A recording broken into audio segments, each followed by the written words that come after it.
আসলে ত্রিপুরেশ্বরী মা যে কতটুকু জাগ্রত এই ভিডিওটি না দেখলে আপনারা বুঝতে পারবেন না। আর এই ভিডিওটি দেখার পর আপনাদের মায়ের প্রতি অনেকটা ভালোবাসা বেড়ে যাবে। দেখেন মায়ের পালিত সন্তান কচ্ছপ কি কষ্ট করে কল্যাণ সাগর থেকে উঠে মায়ের কতগুলি সিঁড়ি, এই সিঁড়ি পার করে অনেক কষ্ট করে দেখেন সিঁড়ি পার হচ্ছে কচ্ছপটি, মায়ের পালিত সন্তান। মায়ের দর্শনের জন্য মা যখন ডাক দেন অবশ্যই মায়ের পরম ভক্তরা চলে আসেন মায়ের মন্দিরে। তেমনি মায়ের পালিত যে সন্তান কচ্ছপ কি কষ্ট করে দেখেন সিঁড়িগুলি উঠতে পারছে না, তবু পড়ে যাচ্ছে, তারপরেও চেষ্টা করে। দেখতে পাচ্ছেন আপনারা যে কি কষ্ট করে সিঁড়িগুলি পার করছে ও, আর তারপরে মন্দির পরিক্রমা করছে সম্পূর্ণ। দেখেন সম্পূর্ণ মন্দিরটা মায়ের পালিত সন্তান কচ্ছপ মায়ের ডাকে মন্দিরে উঠে এসে কল্যাণ সাগর থেকে দেখেন সম্পূর্ণ মন্দিরটা পরিক্রমা করবে, করে মায়ের যে দর্শনের যে দরজাটা রয়েছে, যেখানে মায়ের স্বরূপ দর্শন আমরা করি, ওই জায়গায় দেখবেন কি সুন্দর করে মাকে মাথা নত করে প্রণাম করছে। আসলেও আমরা আজকে আছি, কালকে নাও থাকতে পারি। এই যে ঐতিহ্যগুলি যেন নষ্ট না হয় কোনোদিনও, মায়ের প্রতি যে সন্তানের যে ভালোবাসা এমনি যেন অটুট থাকে, সেদিকটা মায়ের পরম ভক্তরা যারাই মন্দিরে আসেন স্বচ্ছতা, কেউ জুতো নিয়ে মন্দিরে উঠবেন না, কেননা মায়ের সন্তানগুলি মায়েরটাকে যখনই আসে, আপনারা যদি জুতো নিয়ে মন্দিরের উপরে উঠেন তাহলে তাদের অপমান হয়।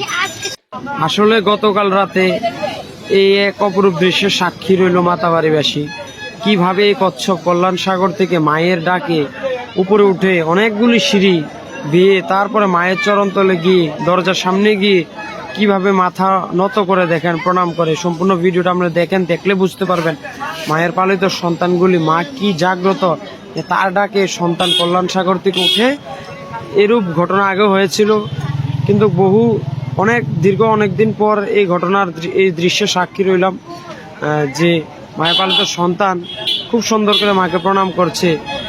আপনারাও দৃশ্যটি দেখে মায়ের প্রতি যেন সকল সন্তানের মনোটুট ভক্তি ভালোবাসা থাকে, সে বার্তাটি আপনাদের বলতে যাচ্ছি। এবং মায়ের মন্দিরে আসার পর আপনারা কল্যাণ সাগরে এই কচ্ছপগুলিকে একটু অবশ্যই খাবার দেবেন, কেননা আপনাদের একটু খাবারের আশায় তারা কিন্তু বসে থাকে।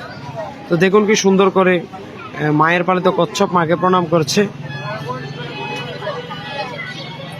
সবসময় বলি মায়ের মন্দিরের সৌন্দর্য এবং পবিত্রতা যেন বজায় রাখে, কেননা মায়ের মন্দিরের সঙ্গে কল্যাণ সাগরের যে সম্পর্ক, ছোট মাতা যিনি চণ্ডী মাতাকে কিন্তু কল্যাণ সাগর থেকে পাওয়া যায় কিংবা উৎপত্তি হয় মায়ের।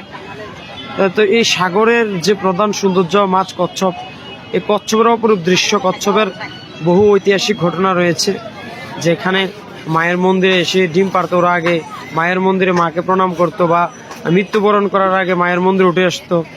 দেখেন আপনি মন্দির, সমগ্র মন্দিরটা পরিক্রমণ করছে এই মায়ের পালিত সন্তান কচ্ছপ, এবং কি সুন্দর করে দেখবেন এখন মাকে গিয়ে মাথা নত করে প্রণাম করবে।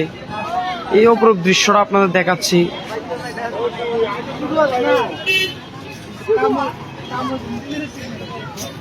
যাচ্ছে দেখেন, এই হচ্ছে মায়ের মন্দিরের এই যে প্রথম দরজাটা, যেখানে দিয়ে দর্শনার্থীরা মাকে প্রণাম করে। দেখেন কি সুন্দর করে এখন প্রণাম করবে মাকে। এই যে মাথাটা বার করলো, বের করে দেখেন কি সুন্দর করে প্রণাম করেছে। এই যে দৃশ্যটা খুব কম দেখা যায় এমন দৃশ্য। মায়ের আশীর্বাদ মায়ের সন্তানের উপর সবসময় ভালোবাসা অটুট থাকুক। জয় মা ত্রিপুরেশ্বরী। সকলের মঙ্গল কামনা মায়ের রাঙা চরণে প্রার্থনা করি। জয় মা।